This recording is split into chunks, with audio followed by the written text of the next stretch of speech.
Listo, sí se puede ver, doctor. Entonces, bueno, con esto ya podríamos empezar la primera teoría de nuestro curso. Para los compañeros ya se está haciendo la grabación y el formulario de asistencia se va a pasar por el chat.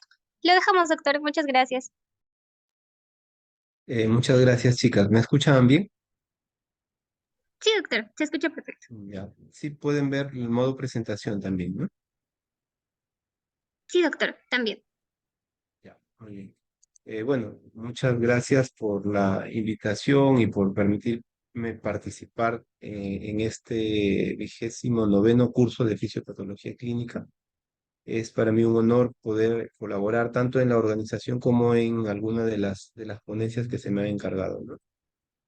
Como les comentaba, este curso o la fisiopatología es básica en la formación del médico y no solamente en la formación de ciencias básicas o cuando ya se pasa a clínica, sino en todas las etapas, ¿no? Y la fisiopatología quizás es algo de las especialidades o los aspectos que más ha variado en los últimos años y probablemente va a seguir variando, ¿no?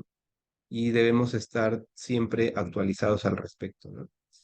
Sí, yo hace ya 2 años vengo coordinando, me encargaron coordinar el curso de fisiopatología, un curso emblemático de la facultad, con docentes con mucha experiencia, con una amplia trayectoria. Afortunadamente hemos podido ahí complementar esta parte de la experiencia que se tiene con algunos cambios e innovaciones, adaptándonos a los cambios curriculares que también tiene la facultad y tratamos de llevar, ¿no? Ya vamos dos promociones con esta nueva coordinación del curso y esperemos que se vaya mejorando cada vez más, ¿no? Y últimamente en la facultad nos piden la proyección social, ¿no? Y la proyección social no es solo para personas o poblaciones vulnerables o necesitadas, sino también para poblaciones que participan activamente son actores importantes en la salud en el manejo de la salud de la población en el país, ¿no? Y qué mejor que este curso para mantenernos actualizados y tener las bases sólidas para ejercer adecuadamente la medicina.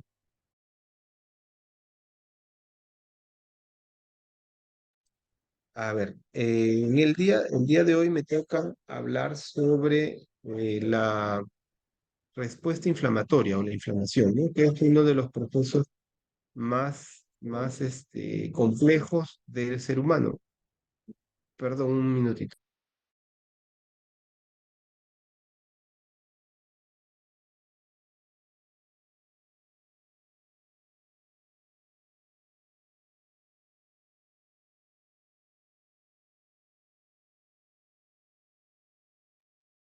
Ya, entonces les comentaba que la respuesta inflamatoria es una de las especializaciones de los tejidos del organismo que ha permitido que el ser humano desarrolle y llegue a lo que estamos ahora, ¿no? Y está en constante cambio, ¿no? Entonces, este es un tema bastante amplio que trataremos de revisarlo a profundidad en esta hora que se nos ha dado, se nos ha asignado. Eh, el proceso inflamatorio, la respuesta inflamatoria la vemos en casi todos los aspectos de la medicina, ¿no? La cirugía, por qué se infecta una herida operatoria, por qué hay cambios inflamatorios en las enfermedades y de distintas etiologías.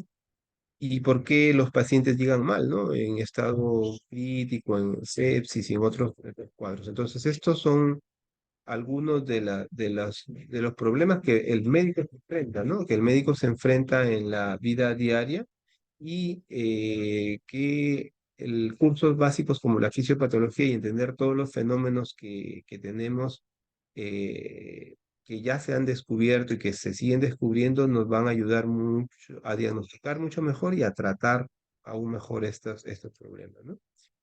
En esta sesión trataremos de revisar estos siguientes objetivos, ¿no? Primero, reconocer la línea de defensa del organismo, luego conocer los componentes de la respuesta inflamatoria, identificar algunos procesos moleculares de la respuesta inflamatoria y después diferenciar entre los tipos de inflamación, ¿no? Vamos a ir detallando, como les decía, esto es casi una asociación, una organización, un entendimiento de varios procesos que suceden a nivel de un organismo. Si tienen alguna pregunta, algún comentario, me la pueden hacer y seguimos aclarando estos aspectos, ¿no? En términos generales eh, o sabemos que el sistema o que el organismo tiene varias líneas de defensa, ¿no? Las podemos agrupar en tres principalmente, ¿no? La primera línea de defensa son la piel y las mucosas, donde supuestamente aísla el organismo del medio ambiente, ¿no? Y evita que tengamos que el organismo o el cuerpo sea agredido o deteriorado por alguna noxa o agente externo, ¿no? La segunda línea de defensa podríamos decir que son los mecanismos de la inmunidad innata, o sea, ya mecanismos que con el transcurso de los años, de la evolución, se han ido adquiriendo y es una respuesta inmediata, automática a alguna noxa que tenemos, ¿no? Y la tercera línea de defensa sería ya la inmunidad específica, o sea, donde ya un sistema inmunitario mucho más desarrollado identifica el agente que está produciendo alguna noxa, lo aísla y produce una respuesta específica para neutralizarlo o controlarlo, ¿no?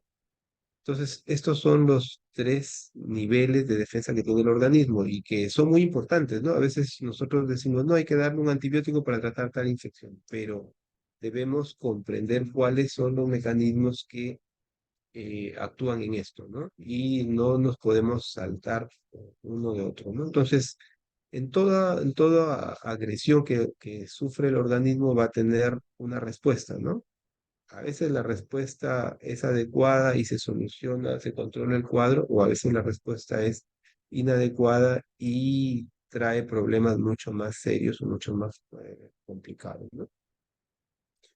A ver, entonces, esto es una visión general de los mecanismos de defensa que tenemos a nivel general, ¿no? Entonces, ahora, al hablar de la respuesta inflamatoria, es algo, como les decía, muy general. Hay libros completos de respuesta inflamatoria, de inflamación, pero trataremos de comentar o hablar específicamente de los cambios más importantes que se dan en el transcurso de las patologías más frecuentes de nuestro medio, ¿no? Eh, Otro concepto que debemos tenerlo bastante claro es que siempre existe la homeostasis, ¿no? El término homeostasis significa un equilibrio. Y aquí hablamos de homeostasis tisular e inflamación, ¿no? La homeostasis significa que debemos estar en equilibrio con el medio ambiente, con los distintos órganos o tejidos del organismo para que su función sea adecuada, ¿no?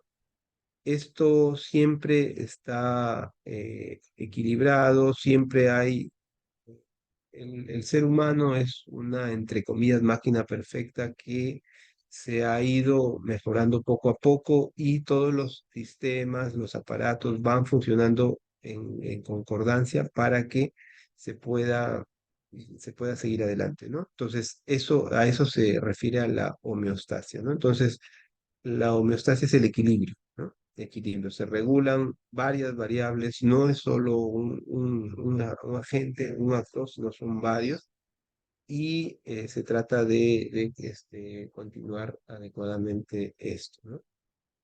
En cambio, cuando hay un proceso inflamatorio, esto se altera, ¿no? Esto se altera. Entonces, ¿qué hacemos? Hay un gatillador, algo que desencadena la respuesta inflamatoria, generalmente es una noxa, un agente externo. Ya vamos a comentar cuáles son las noxas que son varias, ¿no? Lo que sucede en el organismo es que existen algunos eh, órganos o elementos que actúan como un sensor, detectan la agresión.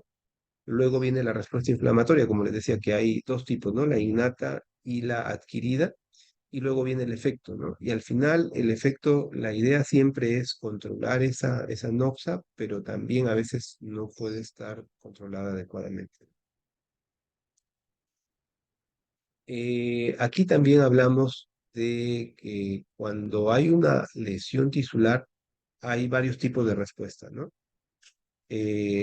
Hay un componente sanguíneo, siempre el agente o el componente que responde primero es el agente sanguíneo, ¿no? Porque la sangre es la que está circulando en todo el organismo y cuando hay una transgresión a las membranas naturales, que son las mucosas y la piel, va a ponerse a exposición del tejido sanguíneo, porque el tejido, la sangre también es un tejido, ¿no? Y ahí va a haber ciertas proteínas que están circulando constantemente, pero también van a haber respuestas celulares, ¿no? Entonces, lo primero que viene es la producción y liberación de mediadores inflamatorios.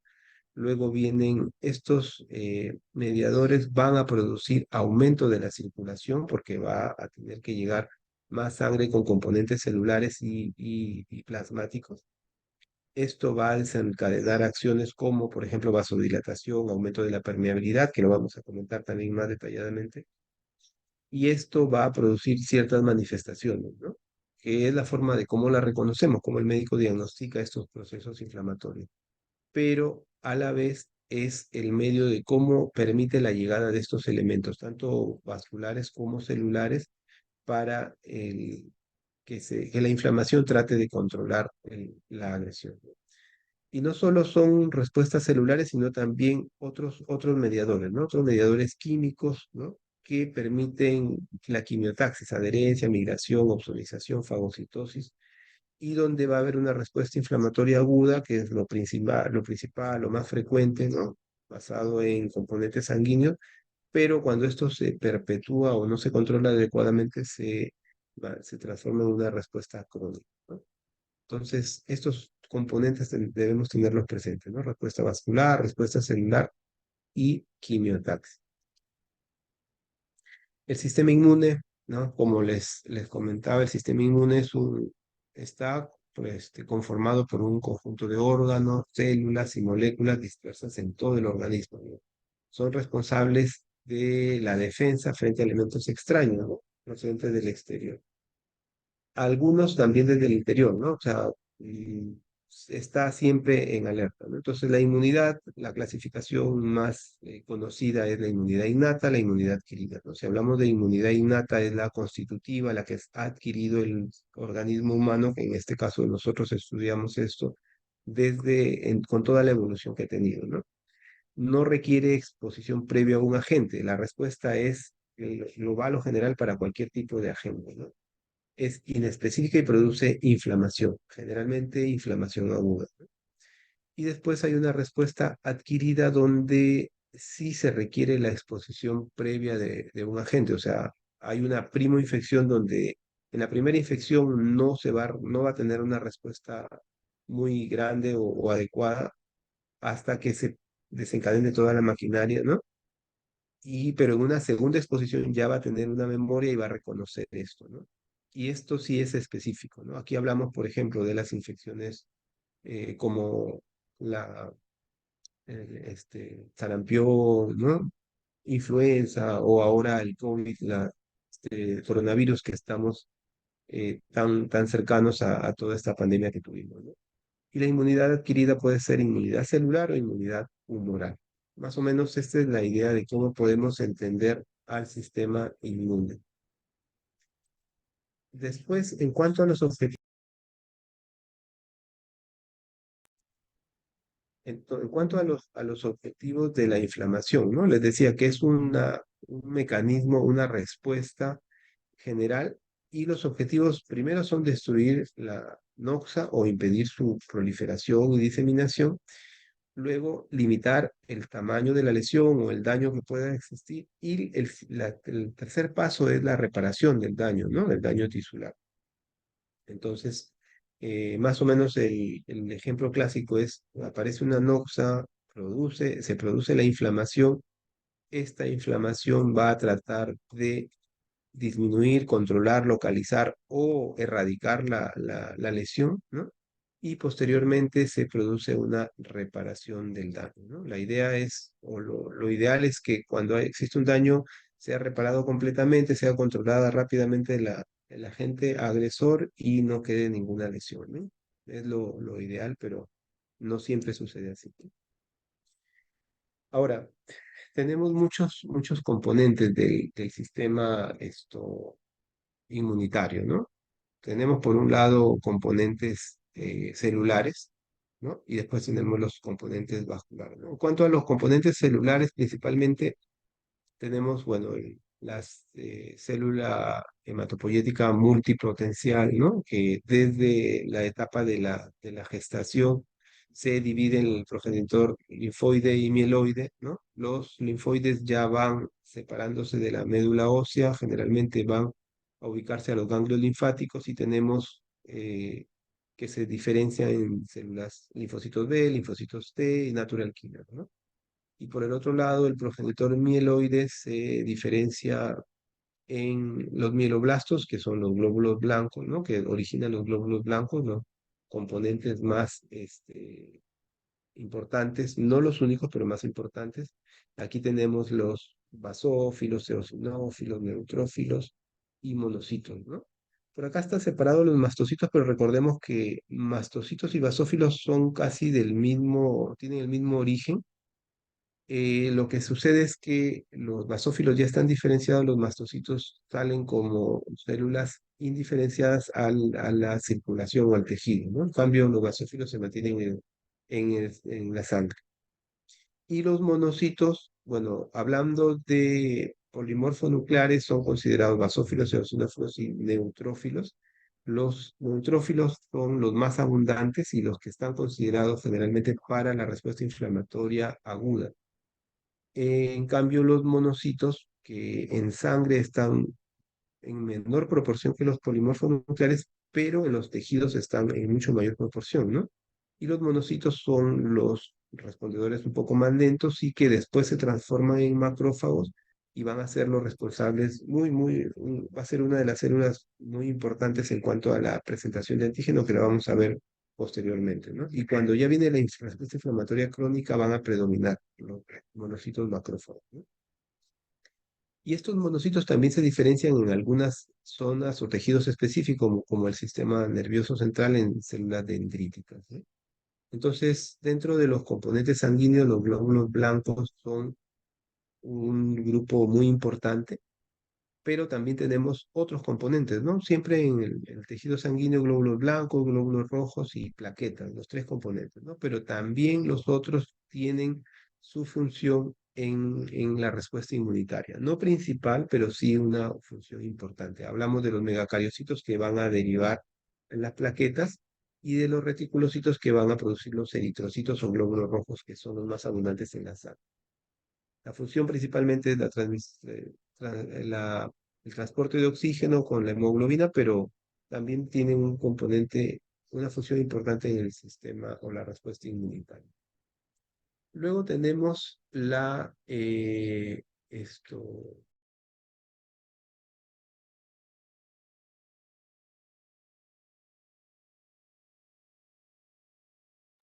Doctor, su micro está apagado. perdón, ya. Les decía que los componentes más importantes sí son los glóbulos blancos y todos los componentes, componentes celulares del sistema inmune, ¿no? Sin embargo, el sistema inmune no actúa solo, no es que los glóbulos blancos son los únicos encargados de la defensa, ¿no? Quizás en la enseñanza de la medicina, para entender mejor la fisiopatología, los hemos separado, pero lo cierto es que existe una interrelación en muchos de los componentes.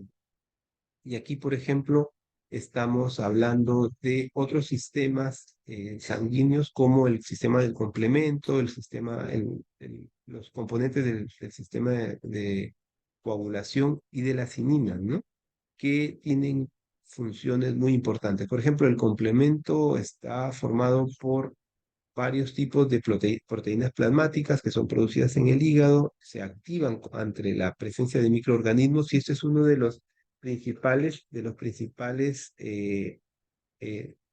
mecanismos respondedores en la inmunidad innata, ¿no? Ante la aparición de una noxa, estos son los que responden primero, es en forma inespecífica, pero más rápida, ¿no?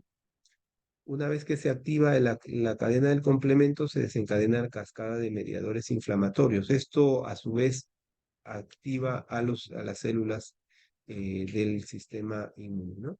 La principal función del complemento es destruir y eliminar microorganismos para prevenir la infección, ¿no? Y esto lo hace mediante opsonización, ¿no? Se activa el complemento, se forman con moléculas grandes, se adhieren a las bacterias o a los agentes externos y estos son fagocitados más rápido, ¿no? O producen lisis o destrucción. Por ejemplo, en el trastorno de coagulación, en los componentes de la coagulación también, ¿no?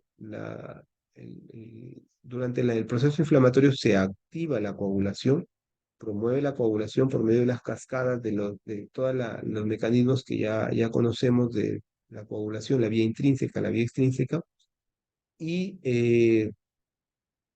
a veces después de participar en todo este proceso viene la anticoagulación, que van a ir destruyendo los coágulos ya formados para que se revascularice nuevamente la zona afectada, ¿no? Y esto también desencadena o libera mediadores inflamatorios, ¿no? Y lo de las quininas, por ejemplo, la bradiquinina y otros componentes son fuertes o son fuentes de mediadores inflamatorios vasoactivos muy potentes, ¿no? Lo que produce es vasodilatación y va a ayudar a que lleguen más rápido los componentes celulares a la zona afectada, ¿no? Y amplifica asimismo la respuesta inflamatoria a otros, liberando otros mediadores inflamatorios. Entonces, les comentaba, el proceso inflamatorio, la respuesta inflamatoria es bastante compleja, la podemos entender en que hay componentes tisulares, ¿no? Y dentro de los componentes tisulares, el plasma sanguíneo tiene un componente, tiene varios componentes muy importantes, tiene componentes celulares que actúan a nivel intravascular, pero también a nivel tisular, ¿no? Y dentro de los mecanismos principales tenemos, para que actúen, tenemos la quimiotaxis, la adherencia celular y la migración celular, ¿no? La célula endotelial de los vasos, sobre todo las arteriolas y los capilares, son bastante importantes porque es la que permite que se desarrolle esto, ¿no?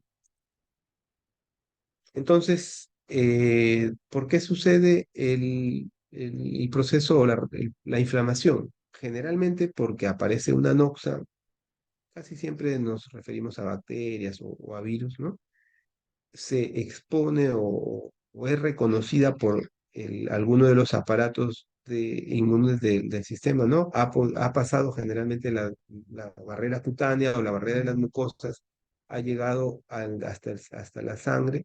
Aquí se activa, el endotelio es muy importante en esto, se activan varios componentes, ¿no? Tanto celulares como moleculares o tejidos, y va a desencadenar el proceso inflamatorio, ¿no?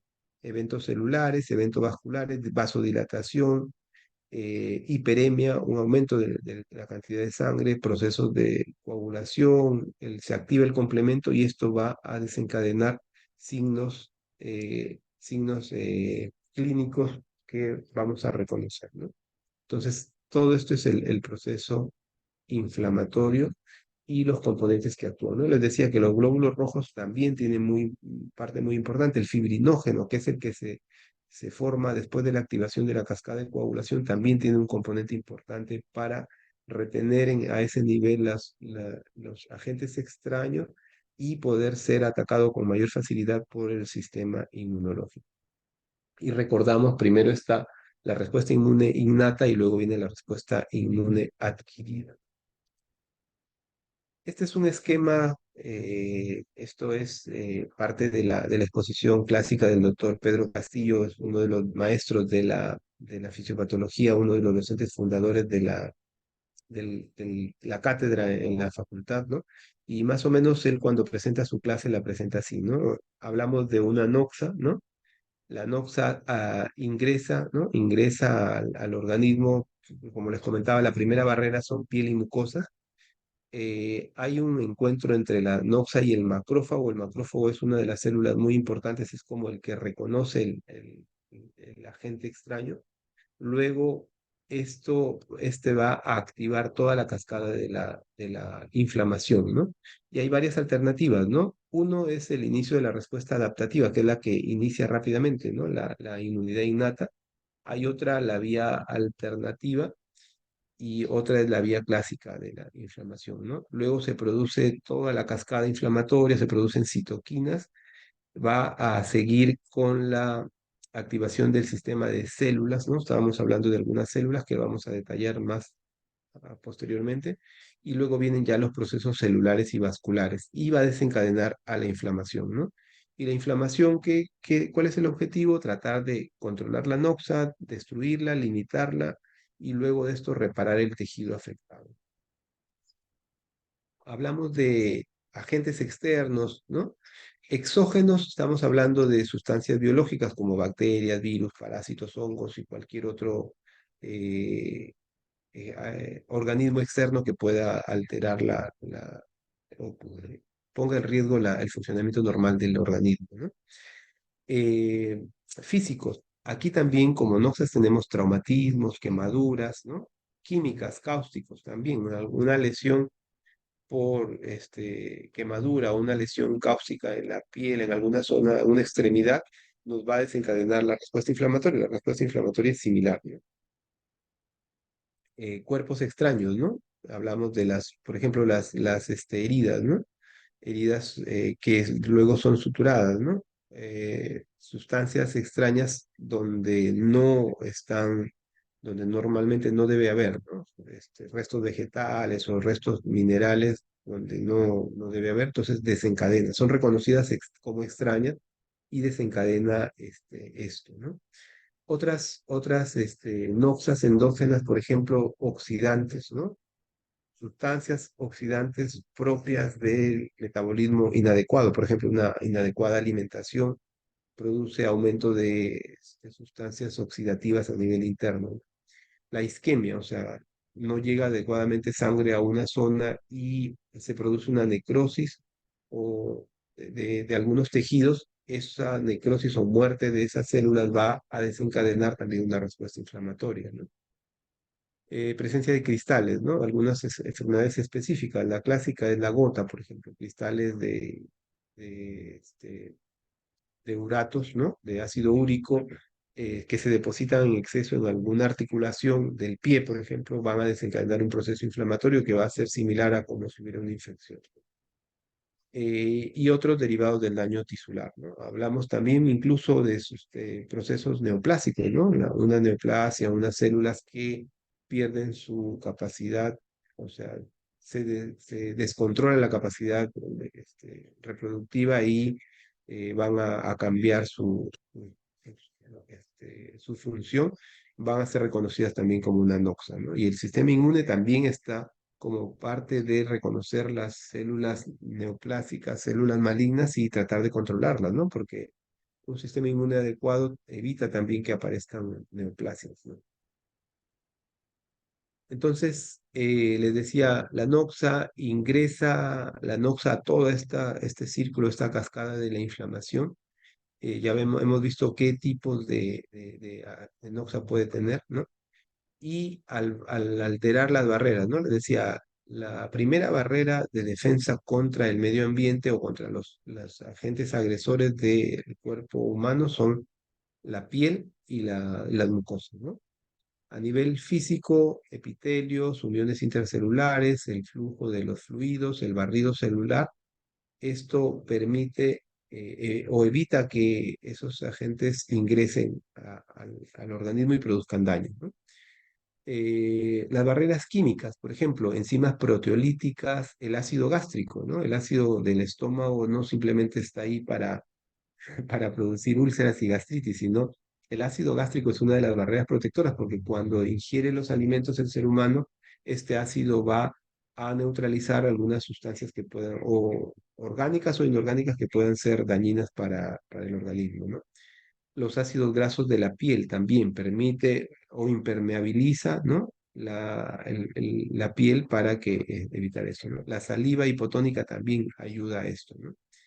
Y algunas barreras biológicas, por ejemplo, aquí toma mucha importancia la flora intestinal, ¿no?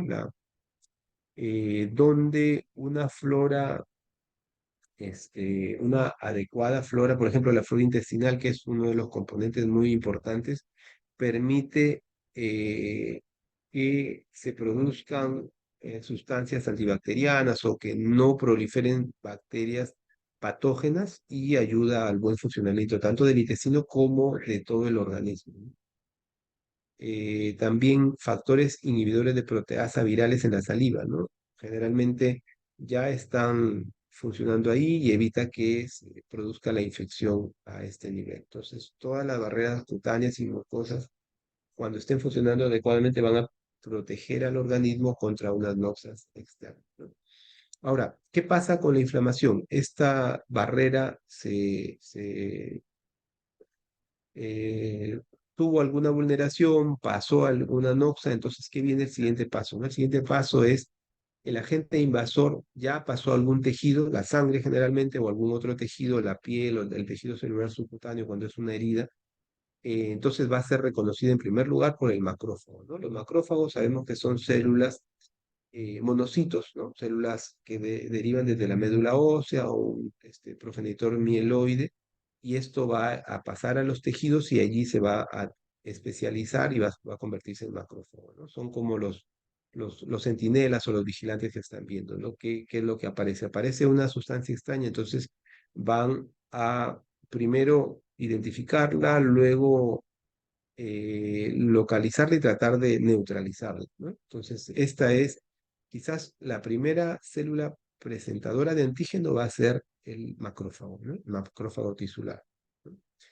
Les decía, el monocito más o menos se produce, el, está 3 días en la sangre, ¿no? Es producido en la médula ósea, luego viaja por los tejidos, se transforma en macrófago, y los macrófagos viven durante meses o años en los tejidos, ¿no? Y es un fagocito mucho más eficiente, ¿no? Decimos que los neutrófilos son la respuesta más rápida, sí, pero el que tiene mayor poder fagocitario es el macrófago, ¿no? Y puede ingerir gérmenes varias veces más grandes que el tamaño de esto, ¿no?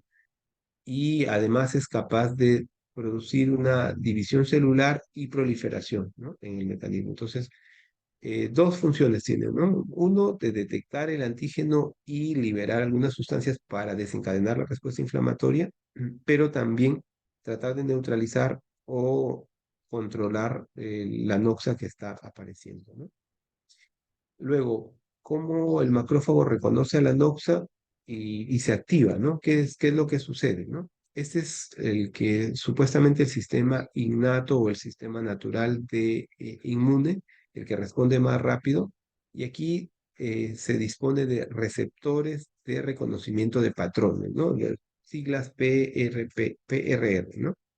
Mediante los cuales reconoce a los patrones moleculares asociados a patógenos, ¿no? Los PAMs. Estas son siglas que se utilizan generalmente en los estudios de fisiopatología, en los procesos moleculares, y al final los patrones moleculares asociados a daño, el DAMS, ¿no? Entonces, estas siglas PRR, PAMS y DAMS son componentes, ¿no? No es una sola cosa, son componentes moleculares que están asociados a esta activación del macrófago y eh, a la activación de la respuesta inflamatoria a nivel ya tisular, ¿no? Por ejemplo, en los patrones moleculares asociados a patógenos, ¿no? Los PAMs tienen en común que son moléculas producidas solo por microbios, perdón, solo por microbios, no se hallan en las células de los mamíferos, ¿no? Por eso son reconocidas como extrañas. Son estructuras invariables compartidas por varias clases de microorganismos, ¿no? Son esenciales para la integridad y sobrevida y patogenicidad de los microorganismos, ¿no? Entonces, un microorganismo no puede mutar para variar sus PAMs, ¿no? Entonces, así no puede evitar o evadir las defensas de los predadores, porque estos son lo que reconoce generalmente el sistema inmune y trata de neutralizarlo, ¿no? Lo reconoce como extraño. Ejemplos, ¿no? Ejemplos de patrones moleculares asociados a patógenos, ¿no? tenemos las bacterias, los clásicos, las bacterias gram positivas, ¿no? Tenemos el peptidoglicano, las lipoproteínas, el ADN, los lipopolisacáridos, ¿no? Igual en las gram negativas también, ¿no? Sabemos que la bacteria gram negativa es más compleja que la gram positiva, ¿no? Tiene doble capa y tiene mayores componentes PAMS que la gram positiva, ¿no? En el caso de los virus, por ejemplo, los virus son organismos más pequeños y tienen el ácido nucleico, ¿no? ARN o ADN, de acuerdo a su naturaleza, son los que son reconocidos como agentes extraños, ¿no? Además, hay en los parásitos también, que son células ya un poco más complejas, hay moléculas como la GPI que también son reconocidos como extraños, ¿no? Y en los hongos, generalmente las levaduras que están ahí asociadas y son considerados como PAMS en este momento, ¿no? Ahora, los patrones moleculares asociados al daño, ¿no? Los DAMs, son, por ejemplo, también conocidos como alarmina, son moléculas nucleares mitocondriales o citosólicas liberadas de la célula del hospedador y también contienen componentes de la matriz extracelular, que son el resultado de la infección, de la injuria tisular o de la necrosis tisular, ¿no? Son reconocidas por las células del sistema inmune mediante sus respectivos también complejos presentadores de estos antígenos, ¿no? Eh, algunos de los datos, o sea, estos complejos asociados a daño pueden ser endógenos o exógenos, ¿no? Y son los que al final producen el daño tisular, ¿no? Pero también permiten que el sistema inmune lo reconozca y pueda controlar o tratar de enfocar o dirigir la activación de la respuesta, ¿no? El otro concepto era receptores de reconocimiento de patrones, ¿no? Hay familias, ¿no? En este caso son componentes celulares, ¿no? Componentes celulares que van a reconocer específicamente virus o bacterias, ¿no? Y aquí tenemos familias como la TRL, NR, CDR, ¿no? Y están localizados ya sea en las membranas celulares, en los endosomas, en el plasma, o algunos están circulantes en el plasma, ¿no? Y cuando se activa este sistema de la inflamación, van a tener ahí su acción y van a permitir que se desarrolle el sistema, la respuesta inflamatoria, ¿no? Algunos de estos complejos tienen, por ejemplo, funciones específicas, ¿no? Como algunos tienen la función de lisar los microorganismos, ¿no? Otros opsonizar. Lo que es la opsonización, se adhiere a ese agente extraño y es reconocido más fácilmente por el sistema inmune, ¿no? Ya sea un macrófago o otra célula inmune esto, relacionada a eso, ¿no? Aparte tienen otros de los componentes que es la quimiotaxis, o sea, atraen mayores células inflamatorias, ¿no? O también activación del complemento, ¿no? Les decía que la activación del complemento es muy importante como respuesta innata, general, para neutralizar estas noxias que están apareciendo, ¿no? Entonces, ¿cómo se activan los macrófagos, no? Cuando hay una interacción de los PAMs o DAMs con sus respectivos receptores, ¿no? Los que son reconocidos, va a disparar una cascada de reacciones que al final llegan a activar algunas células, ¿no? O a producir algunas sustancias que los van a controlar, ¿no? Estos receptores ingresan al núcleo y actúan a nivel de la transcripción del ADN y llevan a la formación de productos que intervienen en el proceso inflamatorio, ¿no? Entonces decíamos, el proceso inflamatorio tiene componentes celulares, pero también componentes moleculares, ¿no? Y aquí hablamos de las citoquinas que están muy relacionadas a esto. ¿Y cómo es que se desencadena esto ya a nivel molecular? Se activan por los complejos de daño, ¿no? O presentadores de antígeno con los receptores de el macrófago, que es la célula más importante, pero también hay otras células que funcionan así. Y esto va a desencadenar que las células inmunitarias aumenten la producción tanto de células en sí como de componentes químicos, ¿no? Sustancias químicas que son las citoquinas inflamatorias. Entonces, por ejemplo, hay varios componentes moleculares, ¿no? Algunos componentes que funcionan. Estamos hablando, y este proceso es inflamatorio y antiinflamatorio, ¿no? Por ejemplo, tenemos las citoquinas más comúnmente conocidas con efecto inflamatorio, las interleuquina 1 beta, ¿no? Interleuquina 6 factor de necrosis tumoral alfa y la interleuquina 12. Interleuquina 1, 6 y factor de necrosis tumoral quizás sean las citoquinas más conocidas o que desencadenan inflamación, ¿no? A su vez, cuando esto está controlándose, viene el otro proceso antiinflamatorio, que sería la interleuquina 10, por ejemplo, ¿no? Eh, Hay otros componentes, ¿no? Donde hay una respuesta antiviral directa, ¿no? Otros de los agentes son, por ejemplo, las quimiosinas, ¿no? Lo que hacen es atraer a las mayores células inmunitarias a la zona de infección, ¿no? A veces uno dice, no, eso está rojo, inflamado, pero esa es la forma de cómo se está eh, incrementando la respuesta inflamatoria para controlarla más rápido. Hay otros receptores de quimioxinas, ¿no? Moléculas antibacterianas complejas, ¿no? Estábamos hablando de los complejos del complemento que a las finales pueden producir lisis incluso de algunas sustancias. eh, y el aumento, captura y procesamiento de la presentación antigénica, ¿no? Les decía que estos componentes de la coagulación, del complemento, el acúmulo de glóbulos rojos, se forma como una red en la zona afectada. El objetivo inicial es que allí se queden estancadas o depositadas las noxas para que el sistema inmune llegue y las ataque de mejor forma, ¿no? Y no se diseminen rápidamente, es controlar la zona afectada, ¿no? Entonces, la vía clásica es esto, ¿no? Se activa el macrófago, va por la vía clásica, se producen las citoquinas y se activa el sistema de células y de moléculas, ¿no? De procesos celulares, ¿no? Entonces, por ejemplo, aquí tenemos la activación del macrófago, ¿no? El macrófago se activa, van a producir las quimioquinas, las citoquinas inflamatorias, ¿no? Va a producir la, el llamado a otras células inflamatorias, ¿no? Y esto va a desencadenar la respuesta inflamatoria, ¿no? Que va a permitir que se controle la inflamación en esa zona, ese nivel, ¿no?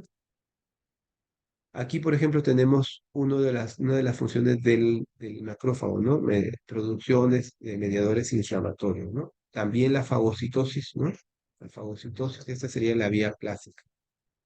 La vía clásica. Después viene otros procesos que en realidad se desencadenan juntos, pero predomina uno en cierta etapa, ¿no? En este caso, en la etapa inicial, cuando se ha reconocido el antígeno, predomina la liberación de mediadores inflamatorios y la amplificación de la respuesta inflamatoria, ¿no? Se activan estos sistemas celulares, ¿no?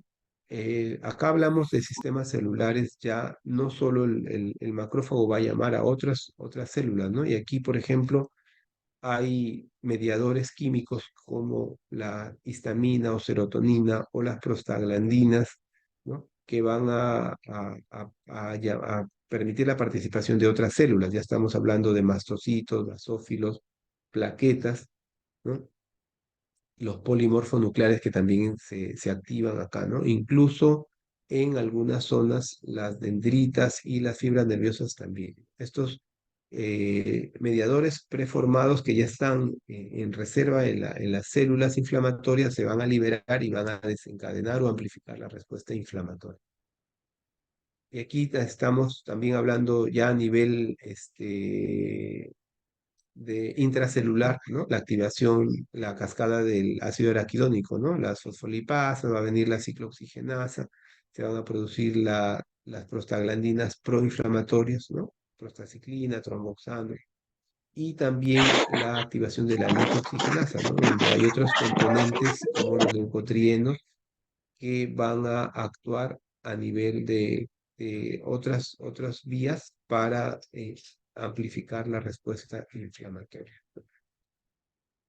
Ahora, este proceso se desencadena a nivel general, ¿no?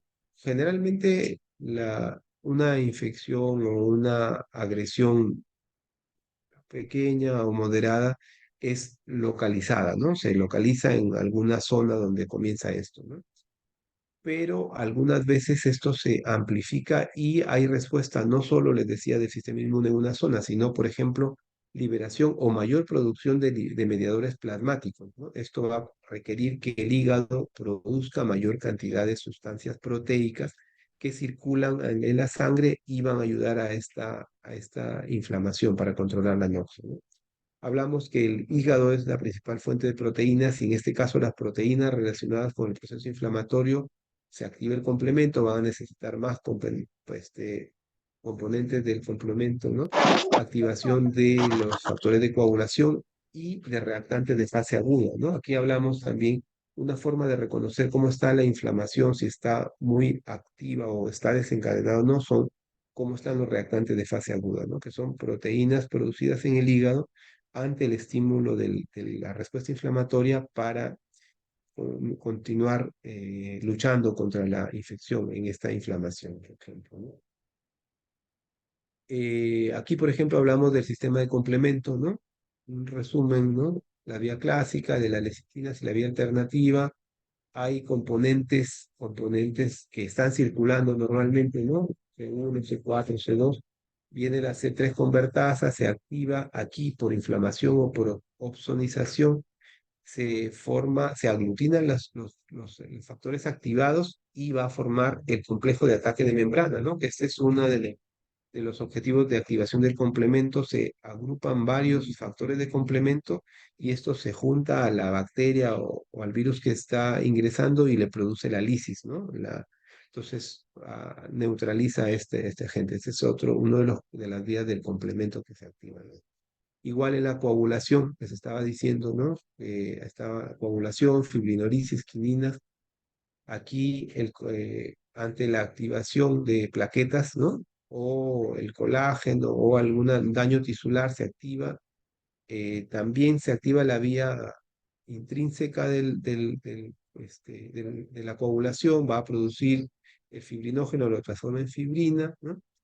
Pero también a su vez va a activar la vía de las calicreína, ¿no? La bradiquinina, y esto va a aumentar, interrelacionar con el complemento y va a producir mayor amplificación de la respuesta inflamatoria.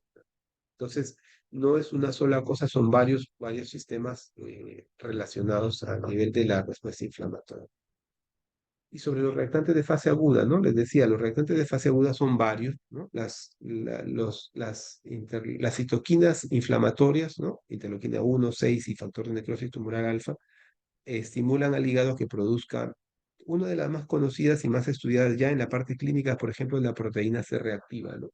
Aumenta sus niveles de proteína C reactiva cuando hay mayor respuesta, donde se produce en el hígado, y esto el objetivo es participar en la respuesta inflamatoria, ¿no? Pero también tenemos todas estas proteínas relacionadas a la reactante de fase aguda, ¿no? El amiloide sérico, fibrinógeno, factor de von Willebrand, inhibidores de proteasa, glicoproteína, ferritina, ceruloplasmina, ¿no? Que incrementan cuando hay una respuesta inflamatoria incrementada. Otros actores de la inflamación, ¿no? Les decíamos, no solamente son el sistema inmune y las células, sino a nivel sanguíneo tenemos todo esto que estamos hablando, pero a nivel tisular tenemos muchos más, ¿no? Macrófago la cabeza, los fibroblastos también, los mastocitos y distintos otros tejidos, ¿no? Y aquí también hablamos de las fibras elásticas, colágeno, proteoglucano y vasos linfáticos relacionados en todo este proceso inflamatorio, ¿no? Los mediadores, como les estaba comentando, tenemos varias citoquinas, además de histamina, serotonina y otros que pueden estar relacionados a esto, ¿no? Ya los habíamos comentado, tienen la mayoría de efectos inflamatorios, pero también después que pasa el proceso inflamatorio, otros efectos antiinflamatorios. Aquí un cuadro que también se resume, ¿no? El complemento generalmente se está circulando en el plasma, pero se produce en el hígado, igual que las quininas, la coagulación y los reactantes de fase aguda. Entonces, luego de estos procesos vasculares, los procesos o sistemas celulares, vienen los procesos vasculares, ¿no? En sí, que produce cambios como vasodilatación, aumento de la permeabilidad, activación de las células endoteliales, entre otros acontecimientos celulares, migración de leucocitos, acúmulo de los leucocitos en la zona que es afectada, ¿no? Y ahí mismo se activan los leucocitos. Este es el gráfico, ¿no? Donde están tanto las citoquinas como los componentes celulares produciendo esta activación para desencadenar toda la respuesta inflamatoria. Hay etapas también, cada leucocito, principalmente los polimorfos nucleares, van a salir del componente sanguíneo por distintos procesos, ¿no? Aquí está, por ejemplo, la marginación, rodamiento, adhesión y luego la migración del leucocito desde el vaso sanguíneo hacia el tejido que está afectado para eh, desencadenar todo el proceso inflamatorio, ¿no? Y aquí, por ejemplo, cómo se produce la fagocitosis, ¿no? La fagocitosis de una noxa, ¿no? Se forma el fagosoma, se une con los lisosomas que ya tienen enzimas específicas para lisarlo. Si es que lo puede destruir, lo destruye y se produce la exocitosis de los cuerpos residuales, ¿no? Y la destrucción en sí generalmente se puede producir por la destrucción oxígeno dependiente, ¿no? Hablamos de radicales superóxidos que se lisan la célula fagocitada, una bacteria o un virus con mieloperoxidasa y otros, ¿no? Pero también tenemos destrucción por no dependiente de oxígeno, ¿no?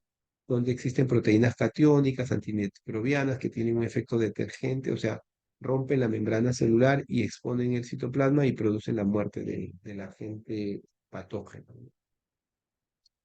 Y todo esto desencadena la inflamación, ¿no? Entonces, cada vez que veamos inflamación, vamos a ver que no es simplemente un proceso simple, ¿no? Sino es todo un proceso complejo a nivel tisular, celular y molecular y van a desencadenar todo un cuadro a este nivel, ¿no?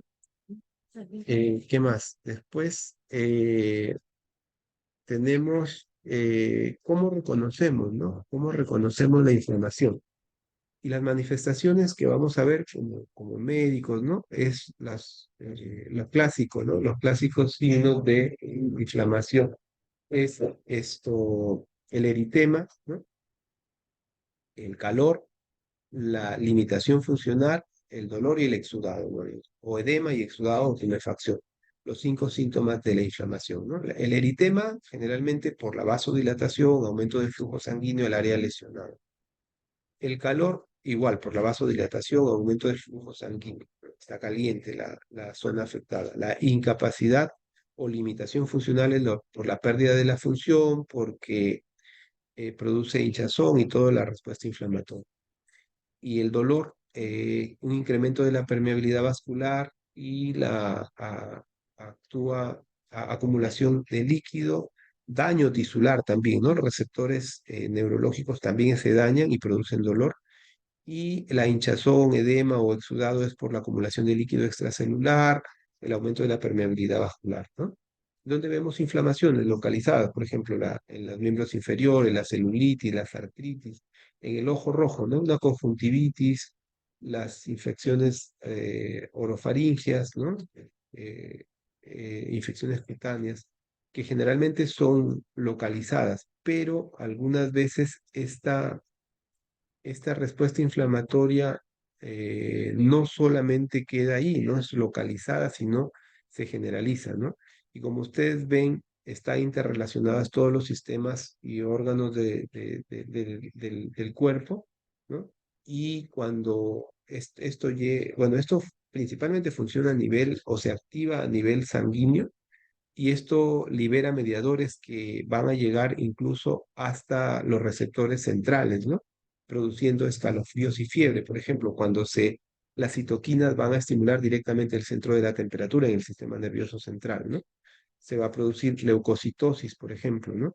Reactantes de fase aguda, ¿no? Dentro de la respuesta y la respuesta inflamatoria sistémica. El mismo organismo va a desencadenar mayor frecuencia cardíaca, aumento de la presión arterial y todos otros procesos para compensar este cambio o estos procesos que están llegando, ¿no?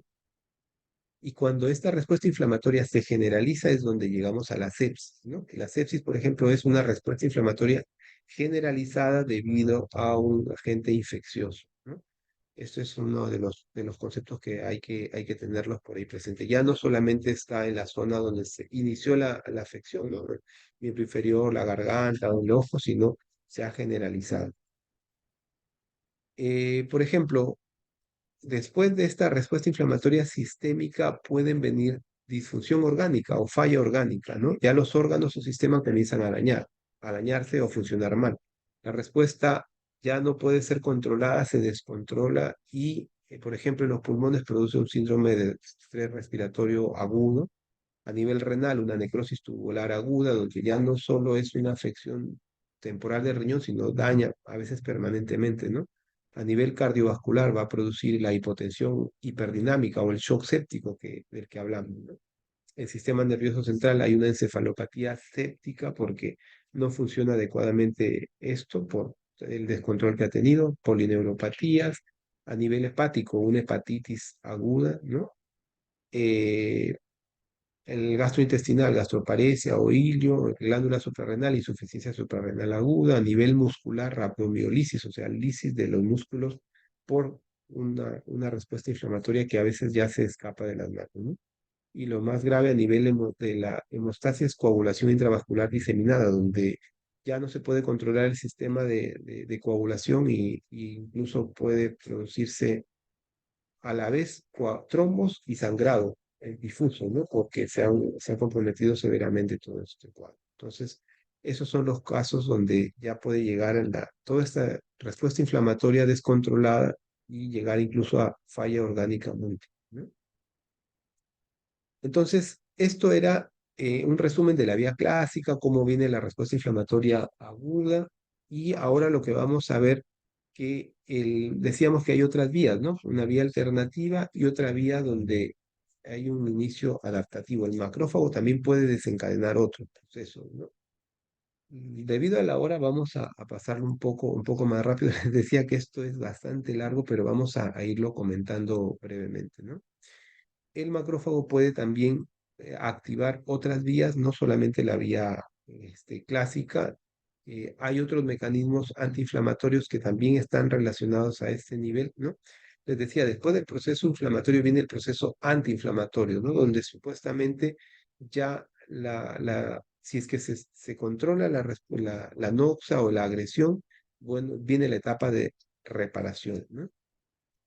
Eh, Esa es otra de las vías, ¿no? A veces cuando hay una respuesta, ya no es la respuesta innata, sino la adaptativa, la respuesta ya más controlada, donde el antígeno es reconocido, ya ha sido previamente expuesto, hay todo un aparataje para esto y hay una respuesta tanto celular como tisular, ¿no? La respuesta innata es la que vimos anteriormente, la respuesta adaptativa es más selectiva, puede ser a nivel de linfocitos con producción de células plasmáticas, células de memoria y las inmunoglobulinas las que ataquen, o a nivel de linfocitos, donde la respuesta es de células T citotóxicas o las helper, ¿no? Las cooperadoras que van a ayudar. En cuanto a la respuesta específica, ya hablamos de inmunoglobulinas, ¿no? Son 5 las inmunoglobulinas más frecuentes, la más importante o la mayor, más abundante, la inmunoglobulina G, pero en las mucosas tenemos la A, pero la M es la más, la que ataca, la de mayor ataque, ¿no? Cuando se desencadena la respuesta primaria es la más efectiva, pero la inmunoglobulina G es la que queda como de reserva, ¿no? Finalmente, para hablar de inflamación crónica, ¿no? La inflamación crónica es el proceso de larga duración. Un tiempo exacto no tenemos, son semanas, a meses o años, pero generalmente sucede cuando no se ha podido controlar la inflamación aguda por la respuesta inflamatoria aguda. Aquí hay ciertos cambios específicos, ya se hace más lenta, las manifestaciones clínicas no son tan floridas, no son tan intensas, son pocos los síntomas que dan, ¿no? Aquí la diferencia es que hay infiltración mononuclear, hay mayor destrucción tisular, pero localizada principalmente por productos de células inflamatorias. Los patógenos generalmente han evadido el sistema inmune normal y se han localizado en algunas zonas, ¿no? Y a veces y se asocia a angiogénesis y fibrosis, ¿no? La diferencia entre inflamación aguda o inflamación crónica, ¿no? La inflamación aguda es muy sintomática, la inflamación crónica es más lenta, ¿no? Polimorfo nuclear en la aguda, mononuclear o histiocitario en la crónica, ¿no? Son varias las causas de inflamación crónica, ¿no? Porque no se controló la inflamación aguda, porque las infecciones persistentes son por gérmenes difíciles de erradicar, enfermedades inmunológicas previas, respuesta a un daño, a un material extraño o formas leves de inflamación.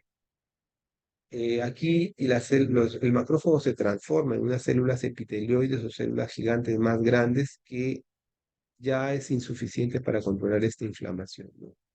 Y a veces es crónica, ¿no? Bueno, generalmente es difícil de tratar, es más el compromiso principalmente es a nivel tisular y ya no tanto sistémico, ¿no?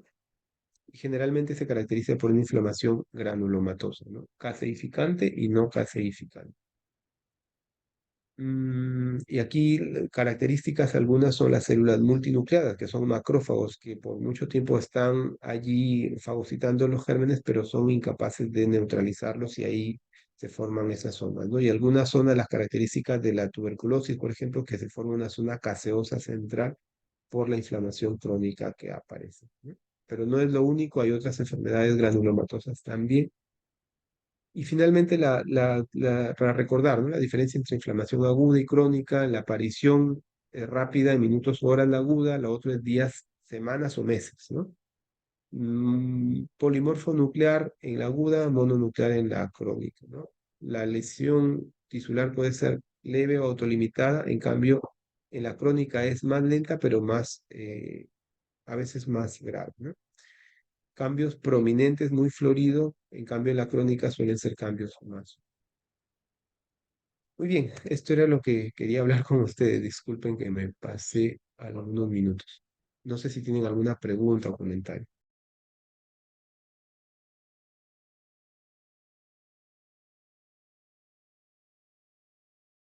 Doctor, hay un compañero que quiere realizar una pregunta. Gustavo, no sé si podrías abrir tu micro. ¿Qué tal? Sí, muy buenas noches. Doctor José Armado, gracias por la clase. Solo quería comentar que tengo dos duditas con respecto a la vía alternativa y la vía adaptativa que se mencionó. Creo que se pasó un poquito rápido, no pude escuchar tan bien. ¿Me podría aclarar la idea sobre eso con respecto al tema inflamatorio?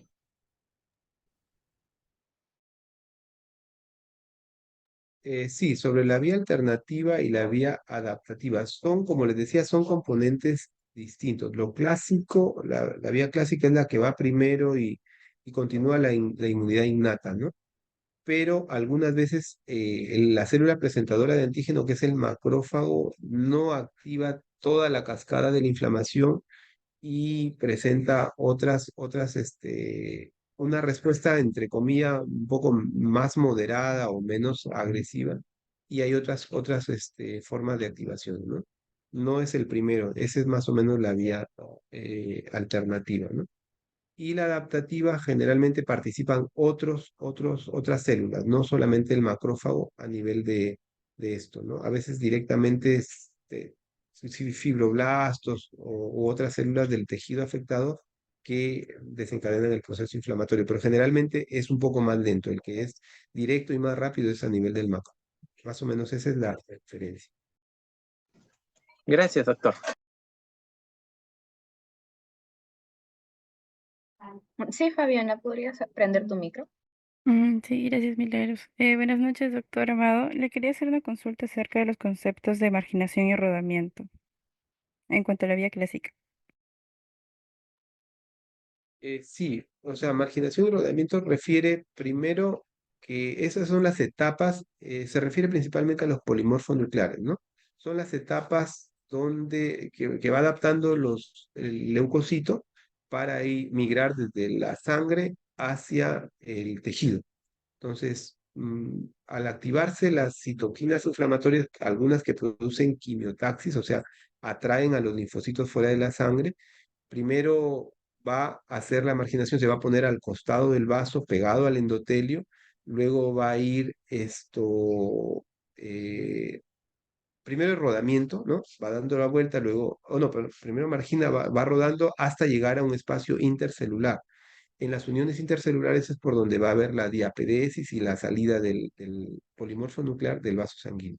A eso se refiere, son etapas que suceden en la salida del polimorfo nuclear del vaso sanguíneo, ¿no? De la sangre. Está bien, doctor, muchas gracias.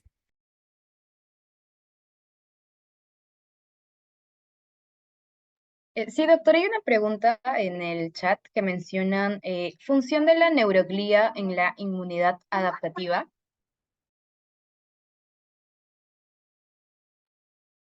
Sobre eso hay muchos estudios que están descubriendo muchas más funciones, ¿no? O sea, el sistema nervioso central supuestamente está aislado por la barrera hematoencefálica y tiene bastante limitación a esto y se supone que es una protección para todas las noxas, mucho mayor al resto del organismo, ¿no?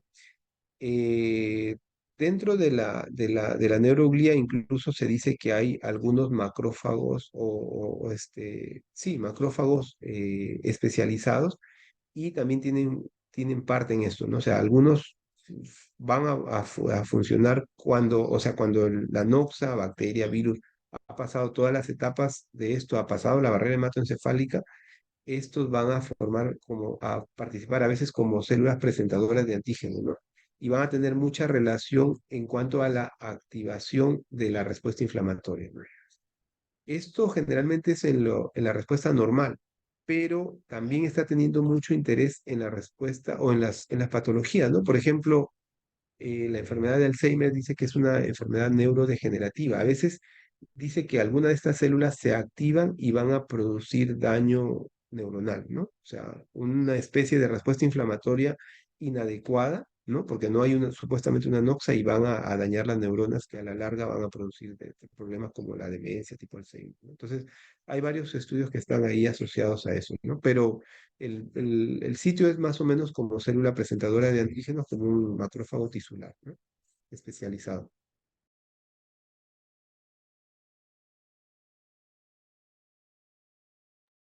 Sí, muchas gracias, doctor, por responder la pregunta. Eh, Otra compañera nos mencionan, ¿cuál es la diferencia entre complejo mayor de histocompatibilidad tipo 1 y 2?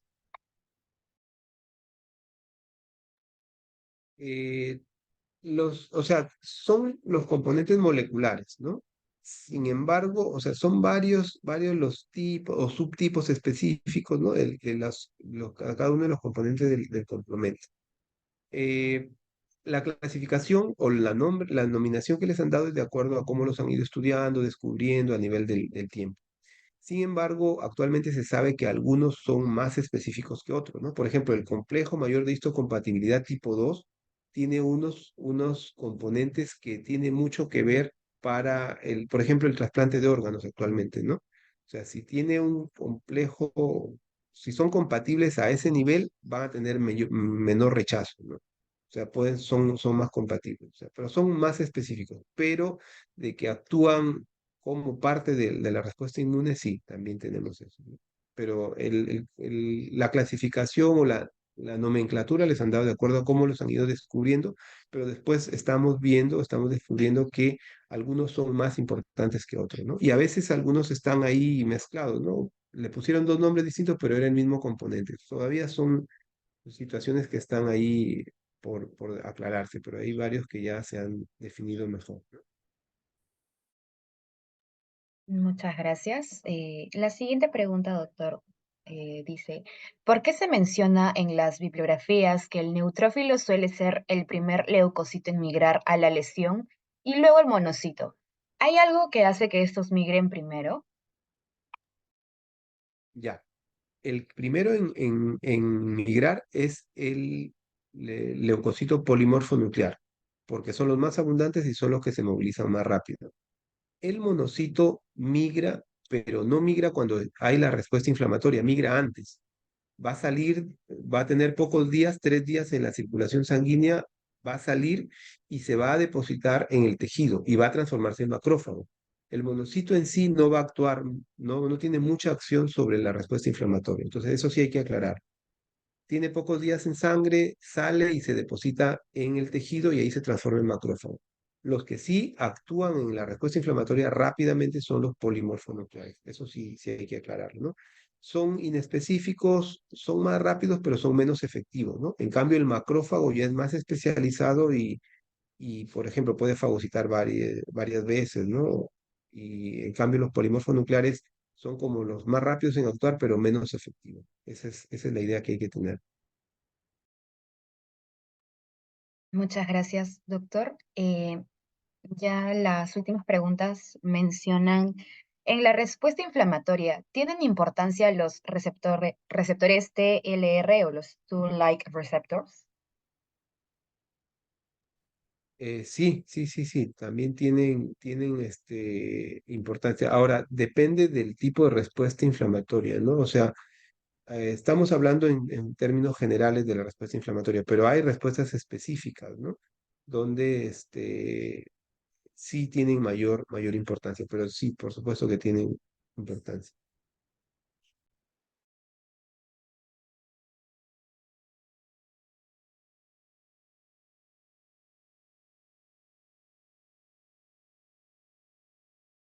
Doctor, hay otra pregunta más. Bueno, nos mencionan, buenas noches, ¿por qué la inflamación crónica tiene una activación lenta a diferencia de la aguda? Muchas veces la inflamación crónica es consecuencia de ciertos tipos de agresores. Por ejemplo, una micobacteria, tuberculosis, va a producir generalmente activación crónica. ¿Por qué? Porque no es muy virulenta, o sea, no produce mucho daño inmediatamente, produce daño lento, y esto va a hacer que la respuesta inflamatoria sea más lenta, pero es crónica. O sea, al final esa respuesta inflamatoria lenta no lo controla, no lo destruye y a la larga, en semanas, meses o años va a producir la enfermedad, ¿no? Depende mucho de la noxa que se origine, ¿no? Y también del sistema inmunitario, por supuesto, pero principalmente de la noxa. Es distinto, no en todos los agentes agresores es igual la respuesta inflamatoria. Bien, hay una pregunta que me llegó al interno que dice, doctor, ¿qué libro recomienda usted para fisiopatología clínica? Eh, sí, fisiopatología clínica, hemos encontrado algunos pocos libros. En realidad no hay mucho, pero se los paso los 3 libros que tenemos por ahí que estamos usando. En realidad la fisiopatología ha desarrollado mucho en cada patología específica y bueno, se tienen que buscar ya en los textos específicos, ¿no? Pero sí hay algunos libros enfocado a la clínica y otro el deporte, que son los que se usan generalmente. Pero los tengo y se los puedo pasar si gustas para que lo pongas ahí como material adicional. Sí, claro, por favor, me los podría enviar y ya yo los reenvío a los compañeros. Y ya ahora sí, para finalizar, nos mencionan, doctor, en el caso de la activación de la vía clásica, ¿participan inmunoglobulinas específicas? En la vía clásica se refiere, o sea, aquí recuerden que hemos hablado de muchas cosas, ¿no? Por ejemplo, hablamos del complemento, la vía clásica y la vía tisular, ¿no? Hablamos de la coagulación también, la vía clásica y la otra vía, ¿no? Y hablamos de la inflamación, o sea, hay varias situaciones, ¿no? En la respuesta innata, o sea, en la respuesta inflamatoria innata, que es en la que todos tenemos, la que sucede inmediatamente, generalmente no participan inmunoglobulinas, participan el complemento, ¿no? La coagulación y el daño celular directo por polimorfonucleares o macrófagos. No participaría inmunoglobulina, ¿no? En la respuesta inmune ya específica o adaptativa, sí principalmente participan las inmunoglobulinas y los linfocitos T, ¿no? O los natural killer.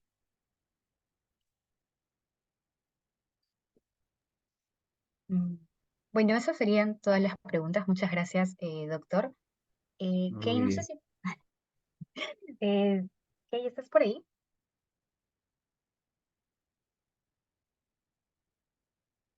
Sí, un momento, por favor.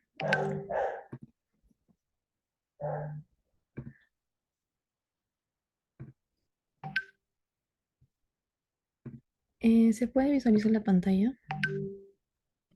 Sí, sí se puede visualizar. Ok. Perdón. Bien. Bien, doctor Amado, muchas gracias por la teoría brindada hoy. Por parte del comité de la Organización de Cursos de Fisiopatología Clínica, le otorgamos el siguiente certificado por participar como docente, por participar también como coordinador y bueno, como vuelvo a repetir, por la teoría que brindó el día de hoy a nuestros compañeros, que va a ser bastante útil para su vida profesional, ¿no? Y también para desempeñarse correctamente en el área en, en que hayan dirigido. Y bueno, eso sería todo por nuestra parte hasta el momento. Creo que Milagros vas a continuar. Nuevamente, muchas gracias. Sí, bueno, muchas gracias, doctor, de todas formas, por ayudarnos tanto en la asesoría del curso como en la teoría de hoy. Eh, Sabemos que, o bueno, esperemos que haya sido provechoso para todos ustedes la teoría brindada. De todas formas, si tienen alguna pregunta, me las pueden enviar y el doctor Amado ya después podría estar respondiéndolas. Em, eh, Eso sería todo. Muchas gracias, doctor, por la ponencia del día de hoy. Muchas gracias. Hasta luego. Un gusto. Y ya, bueno, chicos, para finalizar, de parte de nosotros, de nuestra promoción, queríamos también hablarles o bueno, comentarles, ¿no? De que así como nosotros también estamos organizando un curso, no sé si alguno también ha estado viendo nuestras redes sociales, hay un curso actualmente de PI que me dijo que les compartiera la siguiente información respectiva. Ahorita están en su novena edición del curso de diagnóstico por imágenes. Este curso va a iniciar el 5 de febrero y va a terminar el 1 de marzo. Sus clases son de lunes a viernes de 6 a 9 p.m., dura 4 semanas. También sus clases son virtuales y también está dirigido a público estudiante como profesionales de la salud. Sus plataformas son como las nuestras, Zoom y Synapsis. Sus asesores el doctor Nirving Huerta, son sus beneficios. También tienen 5 puntos válidos para la recertificación por si algún profesional está interesado. También ofrecen 3 créditos extracurriculares, diferentes modalidades para todos ustedes. Y bueno, este es el temario y también tienen los mismos auspiciadores que nosotros, que también van a estar recibiendo manuales, becas y todo eso. Estas son las modalidades, tienen 2, Basic y Premium, y bueno, también pueden ser sus inscripciones mediante este formulario de inscripción y el correo. Si tienen alguna duda o consulta, ahí están sus redes sociales. También los auspicios del Centro de Estudiantes de Medicina, la Federación Peruana de Estudiantes de Medicina, ambos QX, y también lo organiza mi promoción con otros universitarios, ¿no? Creo que van a estar pasando por ahí las redes sociales si alguno está interesado. Sí, para aquellos que nos comentan sobre los horarios, hay una justificación, en este caso para los que sí tienen ambos cursos. Igual se les está comentando para aquellos que están llevando el curso de patología y actualmente también que se ha inaugurado el curso de terapéutica. Para ellos sí hay una justificación en especial. Así que en ese caso de que estén matriculados, habría ese tipo de justificación. En caso no, ya hablaría con nosotros personalmente para justificar. También para darles algunos alcances antes de que se vayan todos, me comenta el equipo de logística que ya pudo solucionar la mayoría de registros en el aula virtual. En caso no haya sido posible y su caso siga esperando, por favor, hablar con Kay y con Dana. Ellas estarán también, bueno, ahorita, en un momento estaré mandando los números otra vez por los grupos. Y con respecto también al sílabo, esto también será mandado por Jack y Adita en unos momentos. Ahora, con respecto a lo que son las plataformas, también nos avisan y nos confirman. De todas formas, también nosotros tenemos nuestro registro interno para ver quiénes ya están en la plataforma o no. Por favor, hacerlo a la brevedad posible aquellos que se han unido hoy, ya que en la plataforma es donde se darán estas evaluaciones. Y también recordarles que nuestra próxima clase es el día miércoles. La programación también está dentro del sílabo, pero también las vamos a volver a mandar para que pueda quedar todo claro. Si tienen alguna duda o consulta, por favor, hacérmela a mí o a Pierangeli o a cualquiera de nuestros miembros del equipo. Y acá hay otra pregunta, una consulta con respecto de cómo entrar a la clase. Ustedes pasarán los links por el grupo o se entra por la página. Ya, todo el material va a estar subido a la plataforma. Esto se les va a habilitar de una vez, por ejemplo, terminado. Vamos a subir lo que es el material y la clase grabada, como estuve mencionando, va a estar habilitado para el día de mañana aproximadamente del mediodía a las 3 de la tarde, que es lo que me estaban comentando, ya que este pasa por un proceso de edición. O sea, nosotros terminamos de grabar la clase, se manda para que se edite y se sube a la plataforma. Y todo va a ser por la plataforma. Con respecto a lo que son los formularios de asistencia, el día de hoy se mandó un formulario. Este estuvo habilitado de 6:30 a 7, así que también los demás tomen en cuenta eso, que los formularios son enviados al inicio de cada clase. Y al menos para los que son Pro y Basic, sí son importantes las asistencias. De aquellos que están en modalidad Premium, no se preocupen, sus asistencias ya están contabilizadas de una vez. ¿Tienen alguna otra duda o consulta? Si no, para ya no dilatar más el tiempo, eh, con esto estaría finalizando. Estaríamos pasando lo que resta por los grupos. Y eso sería todo por la primera clase. Muchas gracias a todos por asistir.